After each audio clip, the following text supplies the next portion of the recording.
Est-ce que vous avez déjà pris le temps d'additionner toutes vos dépenses et de voir combien vous ont réellement coûté vos vacances? Moi, je viens de le faire et ça pique. Bienvenue sur la chaîne Meggy et son budget. Vous l'aurez compris, aujourd'hui, on va parler du budget de mes vacances 2025. Alors, ça fait plus de 10 ans que j'ai mes tableurs, que je suis mes budgets, et pour autant, c'est la première fois que je calcule vraiment combien m'ont coûté mes vacances. Et c'était une sacrée claque, vraiment, je m'attendais pas à ça. Donc, pour rappel, je suis partie dernière semaine de juillet, première semaine d'août. J'ai pas le choix. Mon entreprise et celle de mon mari, en fait, ferment cette période-là. Donc, on est dans les périodes les plus chères, les périodes où dès janvier, il n'y a plus de place. Enfin, vraiment, je suis ravie. Mais je n'ai pas le choix, donc c'est tout, on s'habitue. Donc la première semaine, j'étais en dessous des Sables d'Olonne, en camping. Et la deuxième semaine, j'étais en camping, dans les un peu, je sais pas, à 5 km des Tourtes à peu près. Voilà pour vous situer. La première semaine m'a coûté 887 € d'hébergement, sachant que j'avais une réduction que mon CE, je crois, qui était de l'ordre de 30%. Alors malheureusement, je ne suis plus dans cette entreprise, donc je n'aurai plus cette offre l'année prochaine. C'est bien dommage, parce que j'ai bien aimé ces vacances et je compte y retourner. Mais bon, on trouvera des promotions ailleurs, c'est pas grave. Hein. Et la deuxième semaine, je suis à 989 €. Alors le logement était quand même plus cher en Normandie. La taxe foncière était... la taxe foncière, n'importe quoi. La taxe de séjour était plus chère. Et la taxe pour mon chien était également plus élevée, parce qu'on était quand même à 12 € par jour. Enfin, franchement, à ce prix-là, autant le mettre en pension, qu'elle soit chouchoutée, promenée toute la journée. Enfin, vraiment, les campings se font ouais, ils sont un business avec les animaux, parce que pour autant, ils te demandent de payer, mais personne vient promener le chien ou lui donner des croquettes ou quoi que ce soit. Mais bon, c'est pas grave. Donc voilà pour mon hébergement. La partie essence, j'en ai eu pour 204 €. Sachant que sur place, j'ai pas trop. La première semaine, en tout cas, j'ai pas beaucoup bougé parce que vraiment le camping était à côté du port et du centre-ville, donc on faisait tout à pied. Vraiment, on a pris la voiture, je crois, pour visiter les Sables d'Olonne et pour aller voir un spectacle équestre un soir. Enfin, vraiment, on est resté vraiment au même endroit. Mais ouais, j'ai quand même vu la différence. En tout cas sur l'autoroute avec le coffre de toit. Oh, ça a piqué, hein. Ça a piqué très fort. Mais bon, de toute façon, j'avais pas le choix, sinon j'aurais pas pu prendre toutes mes affaires, donc ça va être embêtant. Niveau des loisirs, on a été vraiment très très light. En fait, la première semaine, tout ce qu'on a fait, c'est donc le spectacle équestre pour moi et ma fille, parce que nous on aime ça. On en a eu pour 48 € pour 3. Et la deuxième semaine, on a fait un petit peu plus de loisirs. On a fait j'ai payé un... C'était un parc de loisirs pour ma fille. Pour 20 €, elle avait le droit de faire 10 minutes de quad, une balade à poney, acrobranche en illimité et jeu gonflable en illimité. Donc en fait pour 20 €, on y est passé 3 ou 4 heures, elle s'est vraiment éclatée, donc vraiment ça valait le coup. Après on n'a rien consommé d'autre sur place, mais juste ma fille qui s'éclate, c'était trop bien. Et on a payé le vélo-rail. En fait, ça permettait de partir du village des Loges jusqu'à Étretat.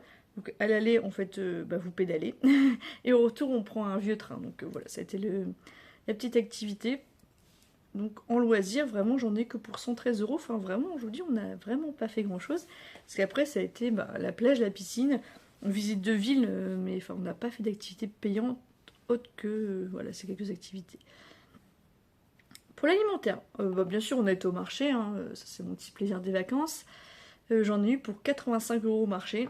Mais alors vraiment, les produits sont tellement bons que je regrette pas du tout ce tarif-là. Et pour les courses, j'en ai eu quasiment pour 200 €, sachant que la première semaine, on était 2 adultes, un enfant, et la deuxième semaine, on était 3 adultes, un enfant. Donc forcément, ça coûte un peu plus cher. Et que j'ai dû racheter des croquettes pour le chien, parce que je pensais que j'en aurais eu assez, pas du tout. Voilà. En fait, ça fait des mois qu'elle mange quasiment plus rien. Puis là, en vacances, elle s'est dit oh, j'ai la dalle tout le temps. Donc, j'ai dû aller racheter des croquettes en urgence. Et voilà. Alors, par contre, le budget qui pique, mais qui pique, mais qui pique, c'est les restaurants. Vraiment, les restaurants sont devenus ultra chers. La moindre boisson, là, un iced tea, un orangina, on a 5 €. Enfin, là, je vais quand même vous dire, on est à 430 € de restaurant. C'est énorme. Alors qu'on n'en a pas fait tant que ça. Mais en fait, on est vite à 70-75 euros à 3, quoi. Ça fait mal, ça fait mal.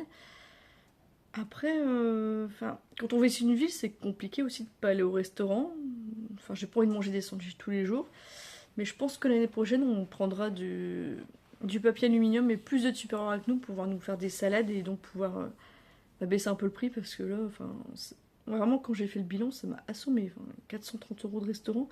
Alors que là, depuis le début de l'année, avec mon mari, on va quasiment plus au restaurant. Puis là, 2 semaines de vacances, tout explose, quoi. Enfin, voilà. On voit souvent passer des infos et tout, comme quoi les restaurateurs se plaignent d'avoir moins de fréquentation. Mais franchement, à ce prix-là, c'est normal que les gens viennent plus parce que 430 euros de restaurant, quoi. C'est la moitié de. Enfin, c'est un quart de mon total, de mon budget total de vacances. Enfin, c'est fou, c'est fou. Autre dépense dont je me serais bien passé, le parking.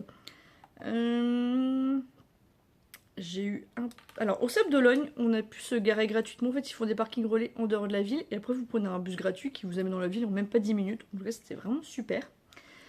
J'ai eu un parking, je ne sais plus où, à 1,75 €, donc ça va.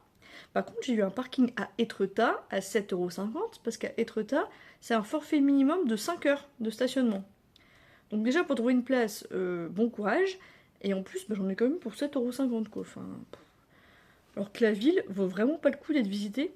À part les falaises, il n'y a rien à voir. La ville est moche, très moche.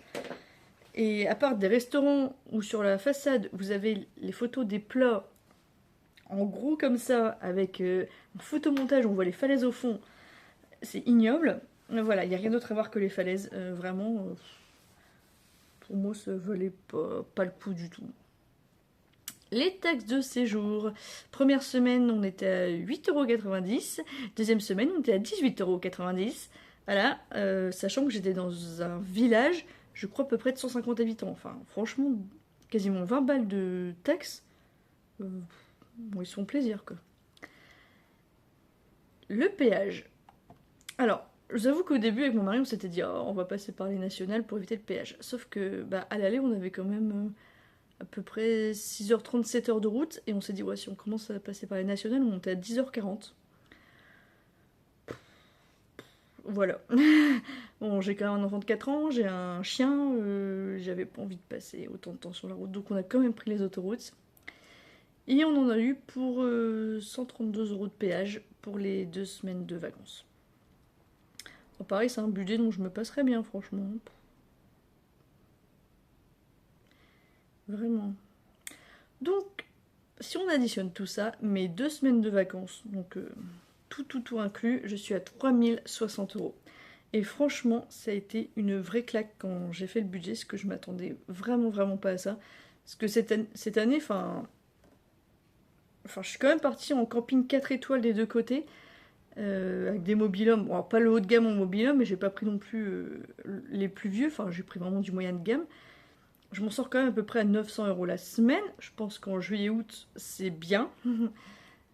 Et je sors quand même à 3000 €. Donc vraiment, 3000 €, moi, ça fait quasiment 2 mois de salaire. Donc vraiment, l'année prochaine, je sais pas comment on va faire pour baisser ça. Alors déjà, si, je sais qu'on n'ira plus au restaurant, ça c'est clair et net. Mais à un moment, je veux dire, vous voyez mes loisirs, j'ai pas fait grand-chose de payant. Les courses, faut bien manger de toute façon. Et ouais, je sais vraiment pas ce que je peux faire. Vraiment, si vous avez... j'ai hâte de savoir où vous êtes parti, combien ça vous a coûté, si vous avez des bons plans. Vraiment, n'hésitez pas, on échange tout ça. Et puis, je vous dis à très vite. Moi, je vais aller pleurer sur le coup de mes vacances. Allez, salut!